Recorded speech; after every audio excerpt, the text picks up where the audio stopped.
funny story on how I got drafted. I was playing a high school game with Sinclair, and I was on deck, and it was the third day of the draft. I kind of knew like probably wasn't going to go in the first or second day just because those are the early rounds. But it was the third day of the draft, and I gave my phone to my dad, and I was like, "Look, if anybody calls, like just tell me and give me the phone."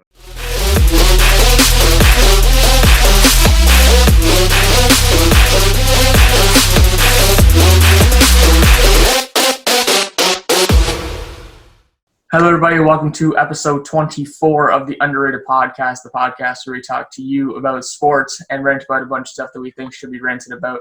Today, we have a special guest. He is the current catcher for the Marshall University Thunderbirds in Virginia, and he is the 2019 Cincinnati Reds draft pick, Ryan Leitch. How are you? Thank you so much for coming on. Thanks for having me. I was about as good as it gets being stuck in quarantine. There's not much to do, but we're all getting through it. I'm sure you guys go through the same thing. Yeah, it's cool because this is the first time we're actually doing a baseball themed episode because we've done hockey, we've done a little bit of football with a few of our guests who talk about football. So this is our first one we're focused on baseball, which is kind of cool, kind of expanding our sports. But we do know you played at a local high school here in Whitby, Sinclair to be exact. Yeah. But you were also playing for the Toronto Mets at that time, which is also very well known here in Whitby in Toronto. How was that different from any other baseball you've played? So from high school baseball to like minor league baseball? Well, for high school, it's pretty different in Canada than to the U.S. because in the U.S., just like football and things, it's kind of like a big deal, and like lots of people go to those games and stuff. But in Canada, it kind of goes under the radar, right? So I guess I say like I kind of wish I'd get the like experience of fans in the stands, but at the same time, like it was still good baseball and it got me to where I am. And then for playing with the Toronto Mets, as we were talking about earlier, your dad knows my dad. So my dad coached me basically my whole career. And to have somebody like him in my life coaching me the entire way through, it kind of helped me because he's such a prominent force in Canadian baseball. And as you mentioned, you were playing minor baseball before you went into the Toronto Mets. So you played at Ajax Pickering for most of your kind of minor baseball career. And was going to the Mets a goal at that point? So, like, were you always reaching to go to the Mets? Yeah, so my dad was coaching me with Pickering Ajax, and he was coaching the 18U Mets at the time. So I was probably about 14. So I kind of knew, like, once I get out of the Pickering Ajax Cubs, like, I was going to go to the Mets. But like you're always hearing about the Toronto Mets. They're an awesome program, and they're probably one of the best programs in Canada. And was that how was that experience different from when you played minor baseball? Was there a lot more practices, a lot more workouts you were required to do? Yeah, so there's a lot more workouts, a lot more practicing, but biggest thing is the competition. So like the best players play in that league. So with the Ontario Blue Jays, the Toronto Mets, Fieldhouse Pirates, the Great Lakes Canadians, all those teams, all the best players that are going to, Division I or getting drafted, like all those players are coming out of that league. So the biggest difference I'd say is probably the competition. Yeah, that's awesome. So you were selected while playing with the Mets to play on the Canadian national team. How much did that change your game from playing against like local teams like you were talking about to international teams? It changed a lot. I mean, like playing with the Mets, like I was always hitting like third, so like it was kind of like I knew like I was good. But once I got selected to play for the junior national team, it was awesome. But at the same time, it's like we're playing against minor league teams, guys in the Dominican who are throwing like 98 miles an hour. Like it's a huge eye opener. It was awesome though.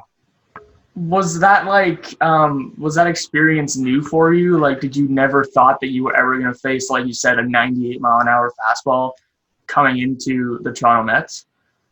Yeah, it was pretty different. I mean, like playing for the junior national team was always a huge goal of mine. And in my grade 10 year, I got injured. I tore my labrum. So I thought in my eyes, I was kind of like, well, there goes my shot. But I kept grinding towards my goal, and then I finally got selected, and my career kind of took off from there. Yeah. So was that kind of like a difference playing against guys who were throwing like I don't know how much you guys throw in like with the Toronto Mets, like probably 80. I think that's 80 or over. Comparing to you, like you said, people Dominican throwing 90 or over.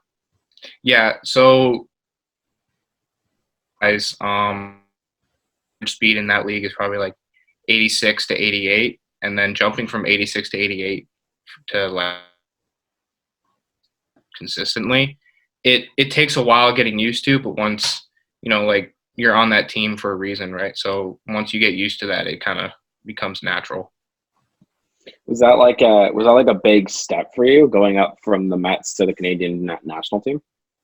Yeah, I'd say it was a huge step just because, like, once I said earlier, I was just used to like the slower speeds, and then once I got there, I wouldn't say I struggled a bit, but like you do have bad games, and you got to notice, like, as a player, going 0 for 4 or something, facing guys who do this professionally, who are like 26, like you're gonna have bad games. Like baseball is a game of failure, so you got to move past that. And at any point during that, did you ever have any like mental things? Like, did you ever have that experience where you thought that you weren't good enough to play on that team? Um, yeah, there were a couple moments, I'd say, just because like there were a couple games where I'd gone like 0 for 4 in a row, and I was like, do I deserve to be here? And then I was talking to the coaches and all the players, and they're like, we're all here for a reason, so like don't get stressed over it. So I kind of threw it behind me, and then I started playing better. And then once you like went on with the Canadian national team, you went to go play with Marshall University, another big step in your career. Why did you choose going to Marshall over any other school who may have offered you to go there? Yeah, so with Marshall being in West Virginia, it kind of so people may not know I was born in West Virginia. My parents met at a small Division II school called Salem International. My dad went there and pitched. He was at one point he was the all-time school leader in pitching appearances, I believe. So that was cool. And then we kind of lived there till I was about 5, and then we moved to Ajax, Ontario, and then we moved here to Whitby. So going to West Virginia again, I wouldn't say restart my career, but a new chapter in my career. It was kind of cool. And like I said earlier, I was injured, so they were one of the few schools that was actually looking at me. Did you like start off your life just playing baseball, like, or did you go into kind of what Canada is known for and what is hockey? Did you start off with hockey or go right into baseball? I started with both, actually. So I didn't. I wouldn't say I was good at hockey. I only played like A or so, but I quit hockey when I was 11 because my dad was kind of like, it's going to get tough for you to be a dual sport athlete with all the different workouts, and like you're not going to have as much rest days and such. So he was like, well, you gotta kind of have to pick one. And at that point, I knew like I was a way better baseball player than I was hockey, so I kind of quit hockey at that point. And then you did mention that it is in West Virginia, and and you played most of your ball career in Canada. What is the difference between playing in Canada, so with the Canadian national team, or maybe otherwise, but with playing in the States now? I would say the exposure, just because in the U.S. they have all these like perfect game events and the PBR events. So if you're a really good player in the U.S., you're gonna get noticed. You're gonna get offers from Power 5 schools, ACC, like stuff like that. But in Canada, like everybody knows who the good players are, but they don't get the exposure that the Americans get. Did you ever feel like you were going to get noticed during that time in the States? Uh, yeah, I'd say so. Just because, like, playing in Canada, we would go to the States a lot for tournaments because our coaches understood that, like, that's where most of the university coaches were. So playing in the States, that honestly got me my offer to Marshall because we were playing in a tournament in Cincinnati, and I was playing really well, and the head coach was there, and he talked to me, and then we made a deal. So, is there anything different between like the training in Marshall compared to training in, for example, like Canada or the Toronto Mets? Yeah, so with the Toronto Mets, I mean, the training's awesome, but at the same time, it's like you still got to focus on stuff outside of school, outside of baseball. But once you get to Marshall or any other school that you're going to, you're focusing on school and you're focusing on baseball. You're there for two things: to get a good education and to become the best baseball player you can. So, Like we constantly have morning lifts, like practices almost every day just to get you to where you need to be. All right. So, what aspects of your game would you say you improved on in order to achieve the opportunity of going to Marshall? I'd say probably my defensive ability at catcher, just because I've always been a good hitter in my eyes. Like it's kind of come naturally to me. My dad has always been helping me through that, and then kind of my grade 11, grade 12 year, we were both kind of like, well, we know you're a good hitter, but if you become a better defensive catcher, like you're going to get more offers and more looks and such. So I kind of worked on my craft behind the plate, and then I'd say I became a lot better of a catcher, and that helped me, get to Marshall and get drafted. And I saw an interview with you and someone from the Jays, or someone from like the Jays organization, and you said that your dad doesn't know too much about hitting, but he always makes sure that he helps you. So did you kind of develop your hitting ability, or was he always there for you to help you develop it? Yeah, he was always there for me. So like I said earlier, he was a pitcher, and it was kind of a joke saying like he didn't really know much about hitting. He only knew like guys getting hits off of him. But like, as much as I joke about it, he's probably one of the best hitting coaches in Canada. He's like they say, like those who can't do teach, right? So I wouldn't say he was a great player. He was a good player, but he became an even better coach, and that's helped me along the way.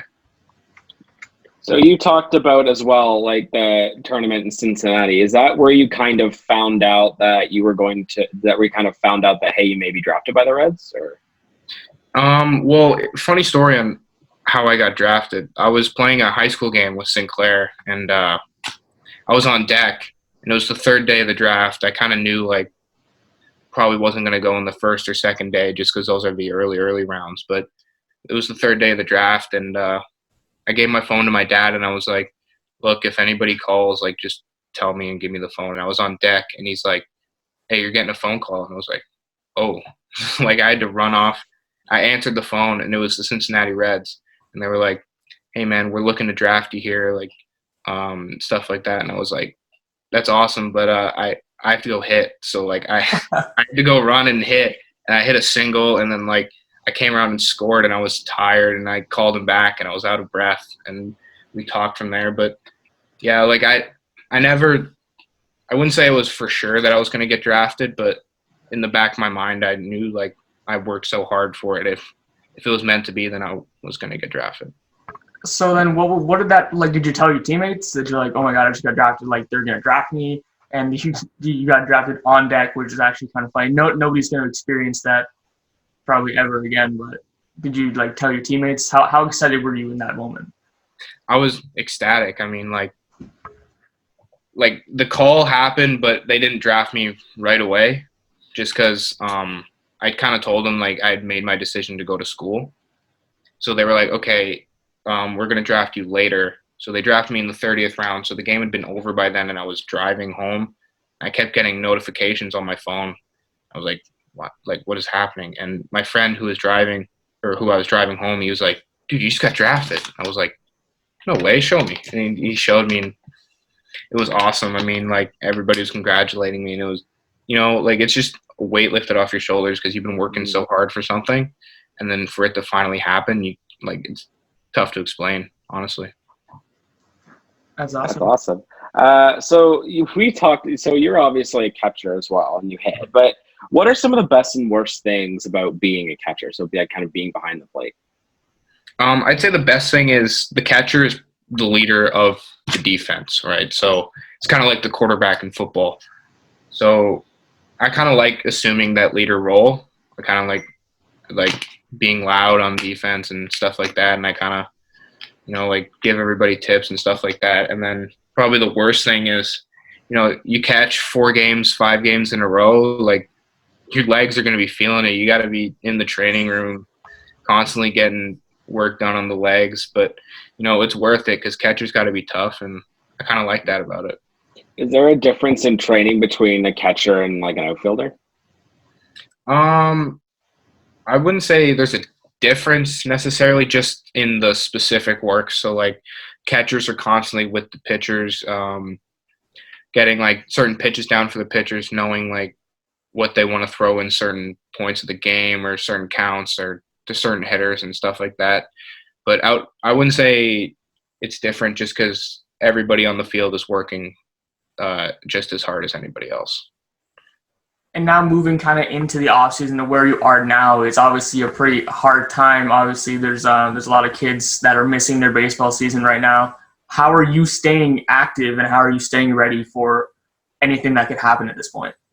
Yeah, so fortunately enough with my dad in the Toronto Mets, they were moving facilities and we had to move all of the weightlifting equipment out of the weight room at the old facility into the new one. And my dad was kind of like, his best friend Ryan McBride is the owner of the Mets, and he was like, "Hey, can we take some of the weightlifting equipment and put it in our garage?" And he was like, "Yeah, anything you need." So we have a makeshift weight room in our garage right now, and then here in about an hour or so, me and my dad are going to go out and build a cage in the backyard of our in our backyard, I guess. But get off the tee and I work out, but we also have a pitching machine, so I kind of set up and I catch and do a lot of catching drills and stuff like that. Awesome. And what would you suggest for the younger players that how to stay healthy?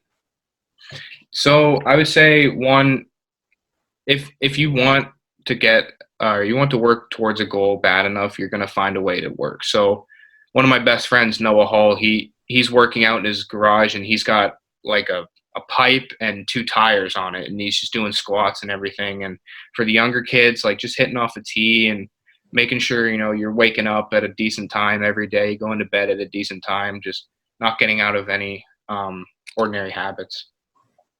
That's awesome. And for like kind of a final question, kind of end this off with that we kind of mix up both and your dad's relationship. So what would happen with you at bat and your dad in his prime pitching? What do you think would happen in that kind of standoff?